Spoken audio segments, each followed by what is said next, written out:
Kami dan tujuan kami itu hanya untuk membangun perempuan. Karakter perempuan Papua itu susah diatur. Setuju? Saya kan perempuan Papua. Papua itu dari pandang sudut yang berbeda. Tapi kita lihat bahwa mereka adalah perempuan sama dengan kita. Yang dirasakan mereka itu yang kita turut rasa juga saya bilang. Kita tidak bisa rasa sendiri. Namanya masalah perempuan. Itu masalah banyak perempuan. Satu perempuan punya perasaan itu sama, semua perempuan punya perasaan itu sama.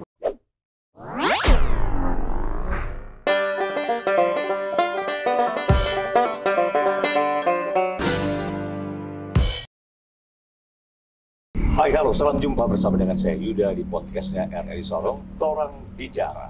Dan kali ini saya punya dua tamu spesial yang kita akan berbicara tentang bagaimana LAPEPA menjaga amanah Undang-Undang Otonomi Khusus bagi Papua yang termuat dalam Undang-Undang Nomor 21 Tahun 2001. Undang itu keluar dan akhirnya Papua mendapatkan gampangnya mendapatkan segala sesuatunya untuk mengurus daerahnya sendiri.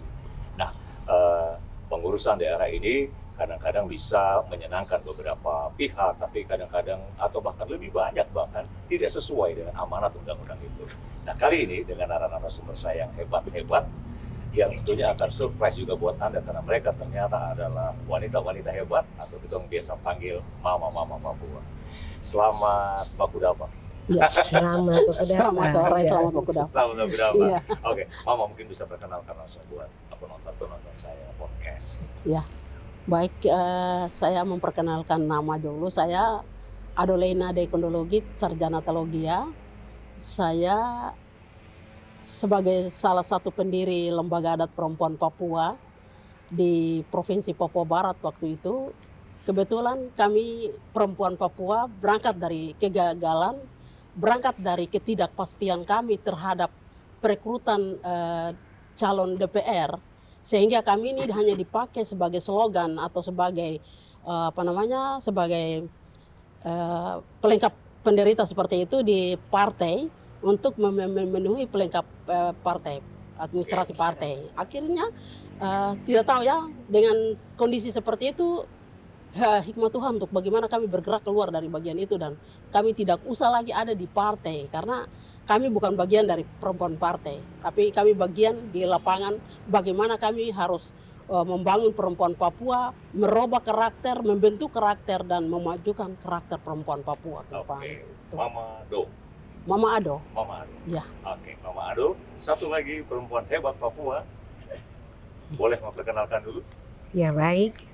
Saya Ibu Maria Magdalena Wayoy dari LAPEPA. Saya di dalam organisasi membantu di sekretaris untuk bagaimana ke depan melihat bahwa perempuan Papua itu sebenarnya sudah siap, mampu. Tetapi kami kadang tidak diberikan kesempatan. Ya, lewat lembaga adat ini kami mau bagaimana supaya kami diberdayakan berguna untuk negara.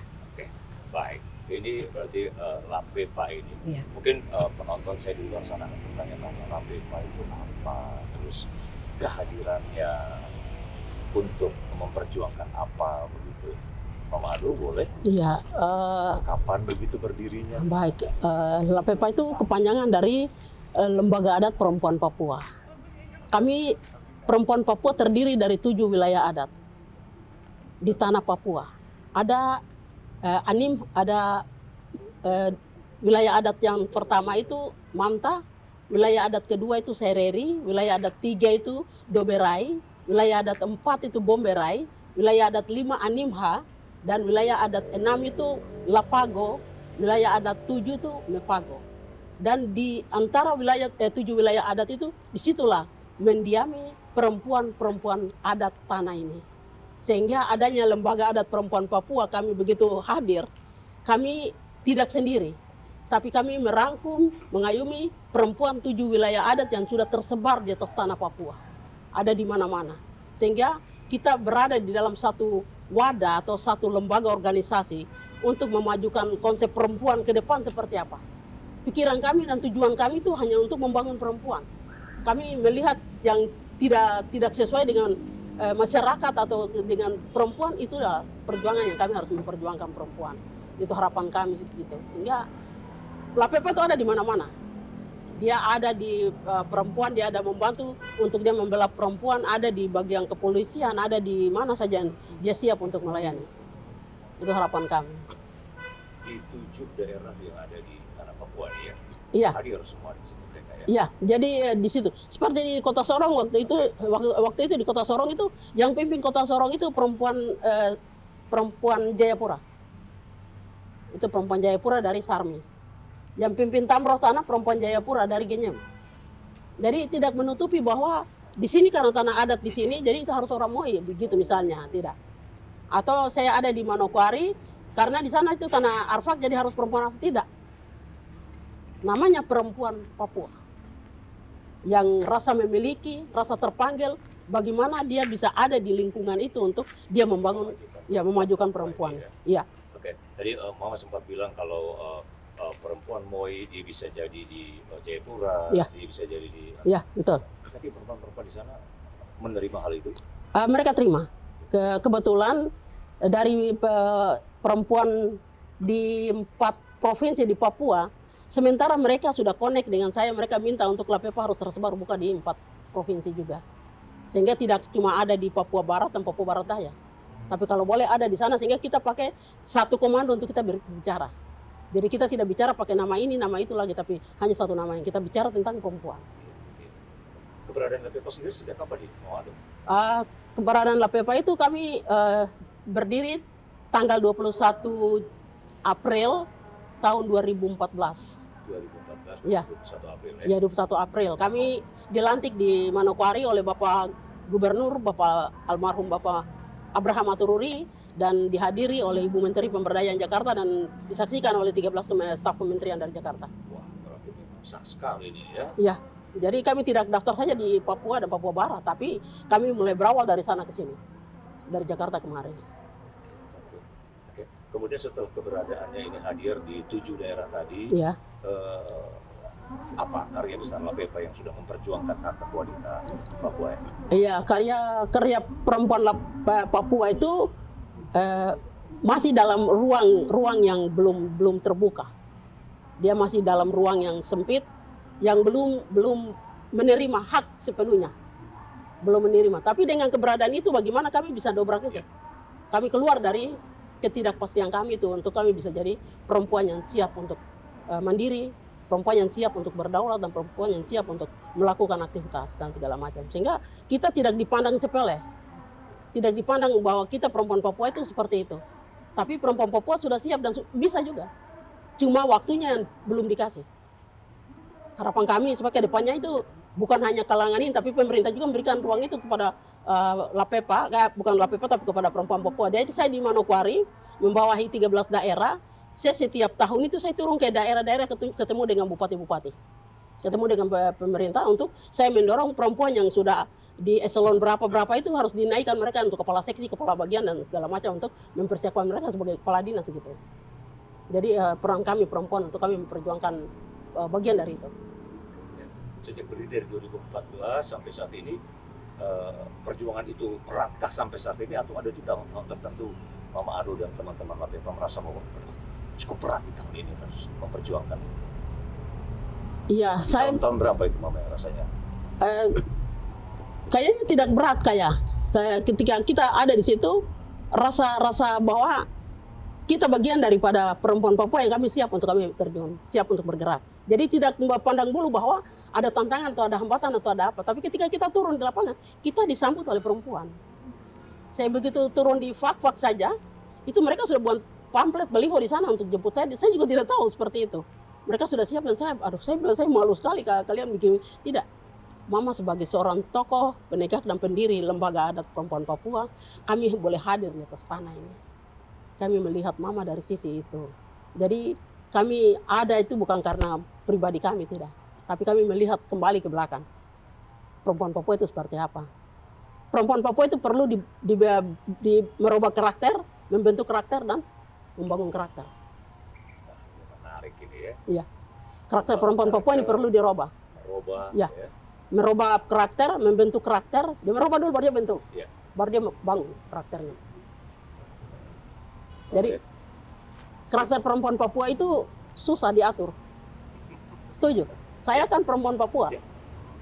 Susah diatur karakternya. Mereka tidak mau disepelekan atau mereka tidak mau dianggap mereka itu tidak bisa. Tapi bagaimana dengan karakter itu kita bisa membentuk mindset kami sehingga kita bisa menata seperti apa. Kita harus menghargai dulu, mendengar siapa yang menyampaikan dulu sama kami atau nasihat apa yang kami harus dengar dulu. Tidak bisa begitu belum jatuh di tanah kita sudah langsung kuak begitu. Tapi bagaimana kita harus saling menerima dan kami mempersiapkan itu semua. Itu juga yang terus diperjuangkan Ya, Pepa itu, untuk ya.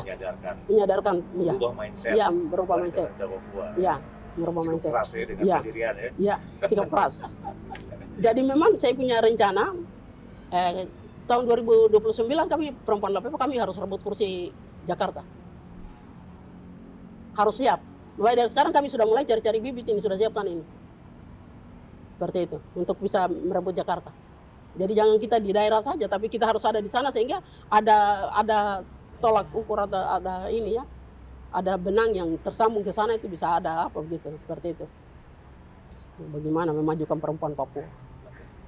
Impian yang rasanya bukan rasanya, pasti akan bisa digapai tentunya, apalagi dengan undang-undang otonomi khusus yang segalanya bisa diatur oleh kita semua di tanah Papua ini tentunya ya. Iya. Mama Ado, kita tahan dulu, kita mau dengar Mama Maria Magdalena dulu nih ya. Oke, kenapa tadi ada kata-kata yang awal tadi sedikit mengusik saya katanya kalau wanita Papua tidak mendapat bagiannya atau hanya dipakai Ya. didompleng saja begitu untuk maksud-maksud yang akhirnya tidak dirasakan sendiri oleh wanita-wanita Papua. Ya, memang itu yang terjadi di Papua. Kadang secara di bidang politik, kadang kami cuma dijadikan anjing pemburu. Kami cuma hanya dijadikan untuk melengkapi persyaratan. Jadi apa yang dibuat di sana hanya untuk ada diskriminasi buat kami perempuan. Padahal kami sudah siap loh. Kami perempuan Papua siap. Kami sudah merdeka berapa tahun ini, masa kami tidak siap? Tetapi kami tidak diberikan ruang dan kami tidak diberikan kepercayaan dan kami tidak dibantu finansial. Karena sebuah organisasi itu bisa berjalan, harus ada perencanaan, organizing, actually, dan controlling. Itu di dunia politik yang tadi Mama Maria Magdalena bilang ya. Tapi kan ada bidang-bidang yang lain tidak politik saja juga mengalami diskriminasi seperti itu. Iya, benar-benar juga. Di bidang usaha juga kami juga mengalami kegagalan ya. Semua bidang-bidang usaha seperti jual pinang ya, itu diambil oleh yang dari luar ya. Sedangkan itu kami punya ruang untuk kami. Tapi kami minta supaya pemerintah itu dapat memberikan perda atau apa, menolong kami supaya kami juga boleh bersaing dengan mereka yang di luar begitu. Oke. Kerinduan itu ada ya. Iya, betul. Mama Kerinduan itu ada. Maria ya. Iya. Supaya memang bisa juga bersama dengan saudara-saudara kita dari daerah lain ya. Iya. Oke. Udah menarik sekali nih tentunya pendengar dan juga penonton podcast RRI Sorong. Baik, jangan kemana-mana, saya masih terus bersama dengan dua tamu spesial saya dan kita masih akan terus berbicara kenapa sih mereka merasa didiskriminasi, lantas peran pemerintah selama ini kepada mereka seperti apa, dan kemana-mana saya juga akan kembali lagi untuk Anda. Podcast RRI Sorong kembali lagi bersama dengan saya Yuda, juga ada Mama Ado, juga ada Mama Maria Magdalena tentunya. Masih tentang wanita-wanita hebat di Papua yang kalau bisa saya gambarkan ternyata ruang gerak mereka sedang di-cut, sedang dibatasi. Lantas, Mama, berat loh perjuangannya berarti ini ya? Berat ya. Lumayan mau menembus barikade-barikade diskriminasi di depan itu. Lantas bagaimana? Mungkinkah Mama pernah menyuarakan ke pemerintah atau cara-cara yang Mama dan teman-teman di Lapepa terus berjuang seperti apa? Iya. Kami tahu dari Otsus itu ada pembagian berapa persen untuk perempuan. Kami tahu. Jadi kami bentuk lembaga ini dengan tujuan kami menyuarakan ke pemerintah untuk memfasilitasi kami atau memberikan biaya dana kepada kami. Karena kami punya beberapa program-program kerja yang kami harus lakukan terhadap perempuan. Bukan hanya di kota saja, tapi kita lihat bahwa sebuah filosofi dibilang begini. Mata pemerintah itu ada pada rakyat. dan mata Allah ada pada hamba-hambanya. Ketika pemerintah di sana dia lakukan sesuatu, dia tidak tahu yang di bawah, dia tidak tahu, dia tidak ini. Kita ini yang bagian dari mitra pemerintah yang turun langsung menjawab ke lapangan, turun langsung berbicara ke lapangan. Kerinduannya seperti apa, dan banyak yang kami hadapi di lapangan seperti itu. Banyak keluhan, banyak kerinduan, dan banyak persoalan-persoalan masalah yang tidak bisa terselesaikan sampai hari ini.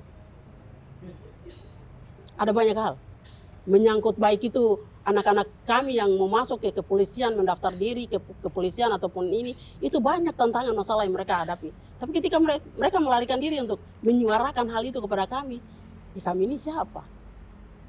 Kami bukan MRP, kami bukan DPRP yang bisa menyuarakan hal itu kepada pihak-pihak berwajib seperti itu. Kita ini hanya sebatas lembaga ormas yang berbicara secara kesosialan saja seperti itu. Tapi saya pikir tingkat-tingkat politik atau tingkat ke atas itu tingkatnya ke MRP ataupun DPRP yang bisa berbicara sampai masuk ke ranah sana. Itu harapan kami seperti itu. Dan ternyata tidak seperti itu. Bahkan mau mengurusi anak-anak yang mau masuk polisi, tes polisi saja lari LAPEPA yang ngurus. Itu belum ada Papua Barat Daya.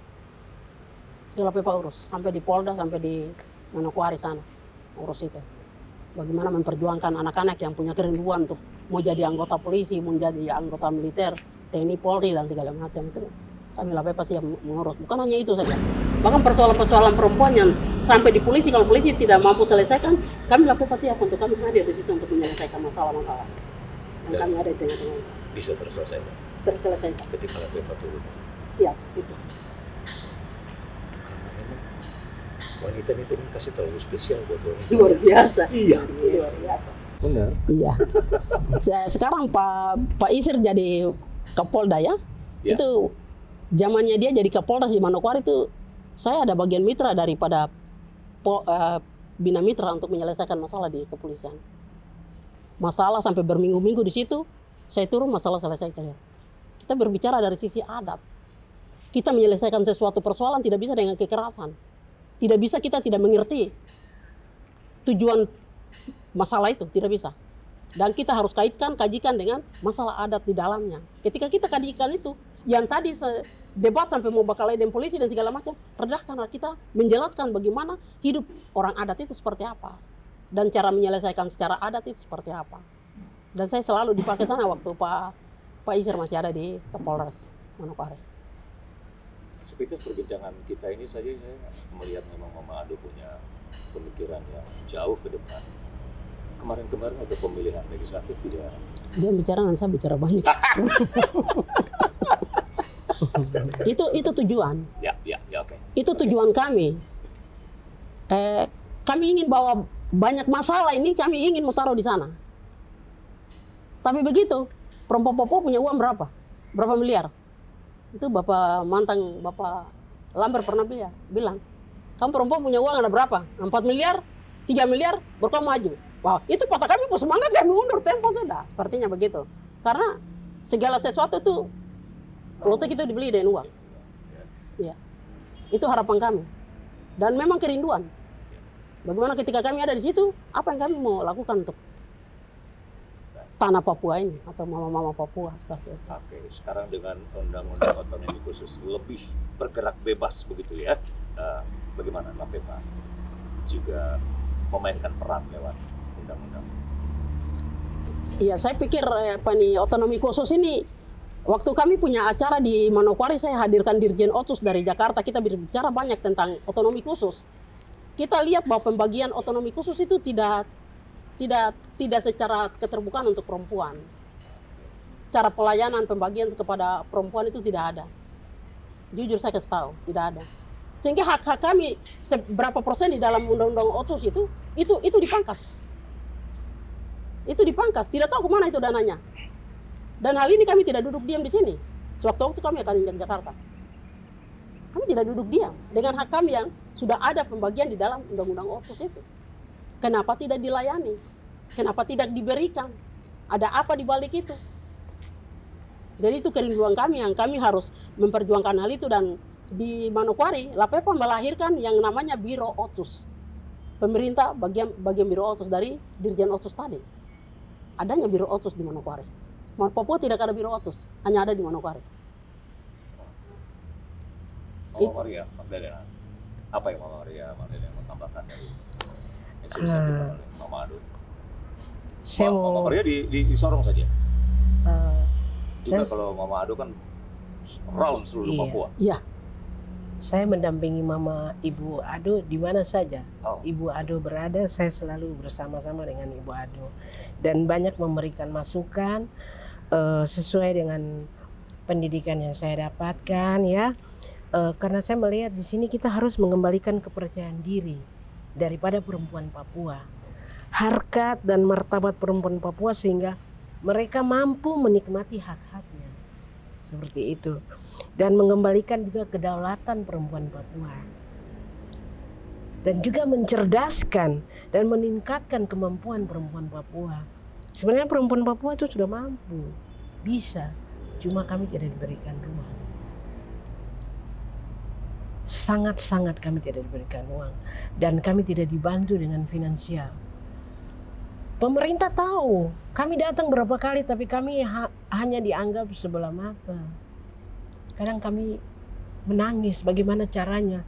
Kami berjuang sehingga masuk di partai politik. Saya tuh sampai 4 periode ya, 4 kali itu di Partai Gerindra tidak tembus-tembus. Saya tidak tahu kurangnya di mana. Tapi kami mampu, kami sudah siap. Cuma kami tidak diberikan ruang. Mungkin kami kurang di finansial. Terus terang kami kurang di finansial. Karena mereka yang datang dari sana finansialnya kuat, dibantu luar biasa. Sedangkan kami apa? Kami tidak dibantu sama sekali. Dan pemerintah di Papua juga, khusus bapak-bapak Papua juga, mereka tidak memberikan support buat kami perempuan Papua. Mama saya baru mau tanya itu. Iya. Mereka kadang menutup ruang dan mereka menganggap mungkin perempuan di belakang saya. Padahal kami sudah mampu, kami siap. Oke. Mungkin Mama belum tahu kah alasan kenapa sampai bawa Papua tidak? Mestinya kan memperjuangkan, begitu Mama Ado dan teman-teman datang, mestinya kan lebih fight lagi memperjuangkan apa yang menjadi pemikiran, apa yang menjadi haknya Mama dulu di KPP. Ya. Kenapa mereka bisa begitu ya, Om? Susah. Susah dijelaskan kata-kata. Susah dijelaskan atau susah diterapkan lagi kembali seperti itu. Ya. Tapi dari sisi kita orang Papua, ya pemerintahan di jalan sesuai dengan dia punya aturan, sesuai dengan dia punya kondisi yang ada. Tidak mungkin dia balik ke belakang. Dia jalan terus sudah, jalan tol. Dan dia punya perangkat kerja OPD di dalam itu bagian dari kinerja dia. Yang dia hanya fokus ke situ. Sementara yang teriak-teriak di belakang seperti sekarang ini kan yang berteriak-berteriak ini asosiasi. Minta ada ada proyek-proyek, ada pekerjaan yang mereka kerja. Itu karena mereka tidak terlalu melihat hal itu. Padahal orang Papua itu mereka punya kerinduan untuk mereka kerja. Mungkin dari hasil kerja itulah mereka bisa menikmati di situ. Seperti itu harapan mereka. Ya mungkin kalau kerja awal salah-salah itu kan wajar ya. Ya. Kemudian kita tuntun terus sampai dituntun. Iya dong. Iya. Tapi dirasa itu memang diskriminasinya kuat sekali. Kencang sekali. Hal-hal seperti itu Mama Ado ya. Iya.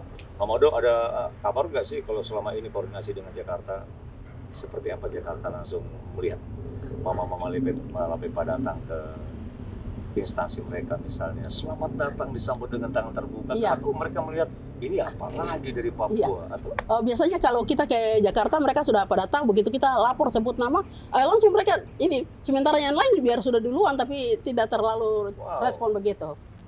Kalau kami dari Lapepa itu langsung direspon, disambut begitu. Cepatnya kami langsung masuk ketemu dengan pejabat kementerian apa segala macam di dalam. Ya kami bangga dalam arti wadah ini dia bawa kami ke taraf yang terang begitu.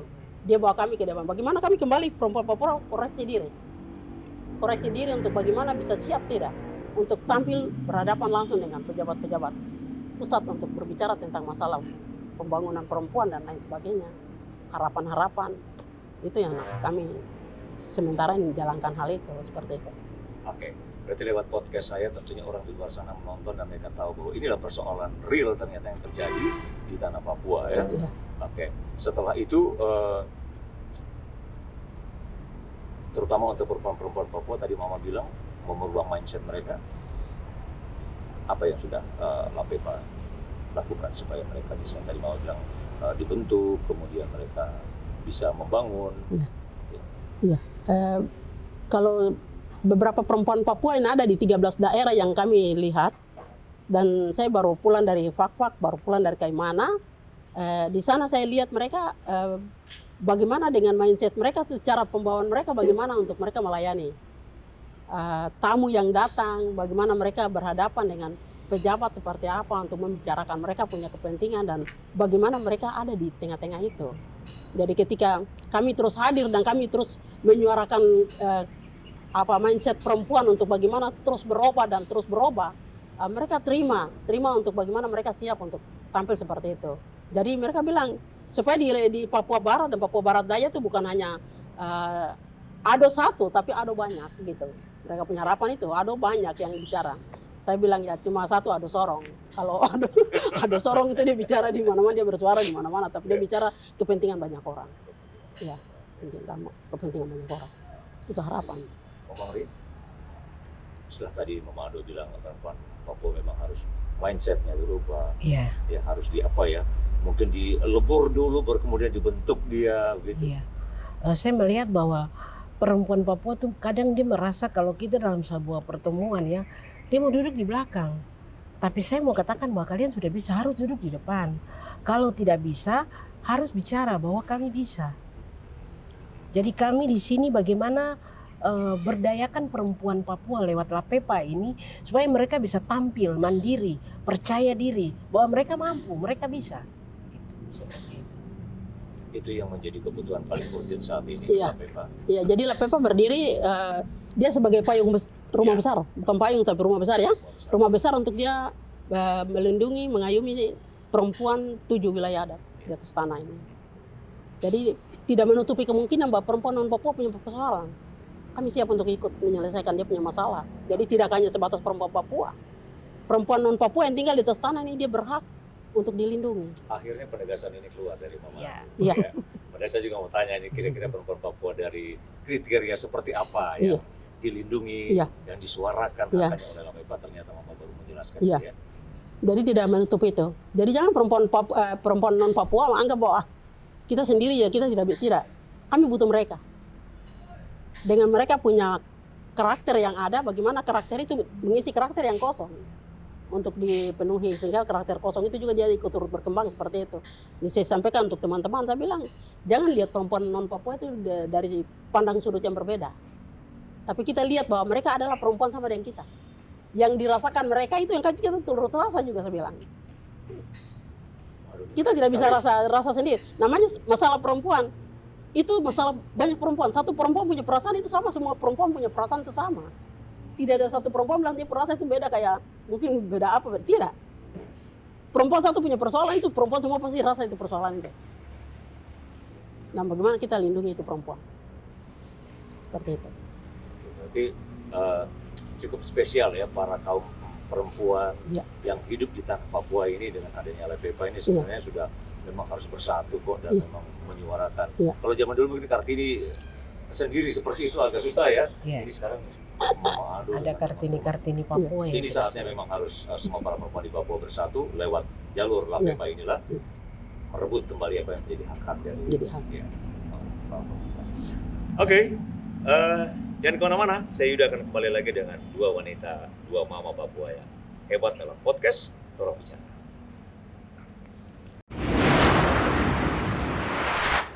Podcast RRI Sorong, Torong Bicara kembali bersama dengan saya Yuda dan dua mama Papua yang hebat tentunya. Akhirnya Mama Ado, perannya apa yang Mama sampaikan ke pemerintah. Dalam hal ini kita kebetulan ada di Provinsi Papua Barat Daya, provinsi yang masih baru tentunya, yang memang harus kita setel dengan baik ya. Apa ini? Untuk masalah berhubungan dengan pemerintah, saya arahkan teman-teman, kita ini mitra pemerintah yang harus kita jaga, sehingga jangan hubungan kita itu retak. Dalam arti kita bikin demo-demo lah. Itu demo itu kan satu hal yang tidak bagus. Yang kita mencoreng nama baiknya pemerintah. Entah majikan itu dia salah ataupun tidak salah, biarkan dia urusan dengan Tuhan. Tapi bagaimana mitra kerja atau hubungan kerja itu secara baik sehingga ada pelayanan secara kontinu atau secara baik juga kepada organisasi-organisasi yang betul-betul mewadahi perempuan. Dan organisasi yang terdaftar resmi. Ya. Kalau yang bukan tidak terdaftar tidak usah dilayani. Tapi yang terdaftar resmi saya percaya bahwa pemerintah harus melayani dia.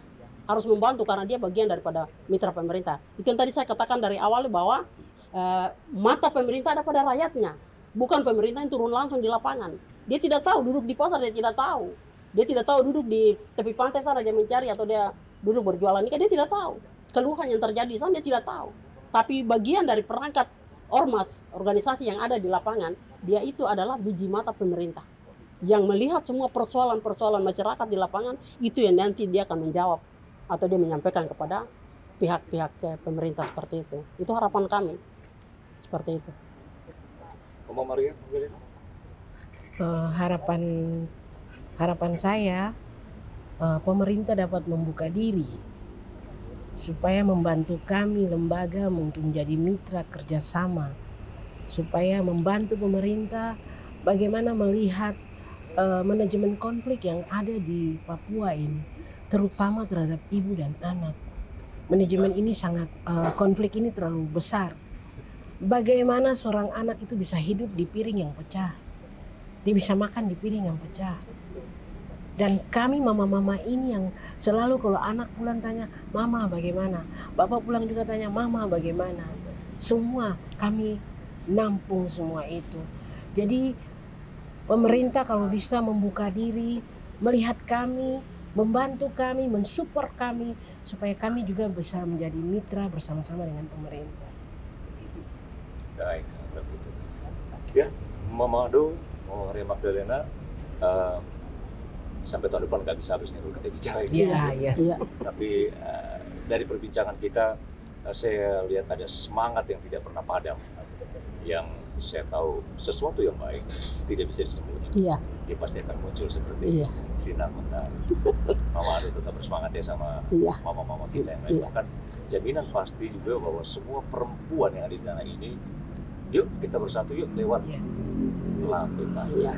Dan kita bisa kembali mengambil apa yang menjadi bagian dari para perempuan yang anak Papua ini. Oke, terima kasih sekali lagi Mama Ado untuk kesempatannya. Mama Maria Magdalena tetap berjuang dan berdoa dan bekerja tentunya sampai nanti akan menjadi makhluk bisa tercapai. Baik. Penikmat podcast seri Solo, tolong bicara. Saya Yuda Ernya pamit dari Ruang Dengar Anda. Terima kasih atas kebersamaannya. Kita ketemu lagi di lain kesempatan dengan topik yang menarik, dengan tamu-tamu yang spesial dan menarik pula. Sampai jumpa.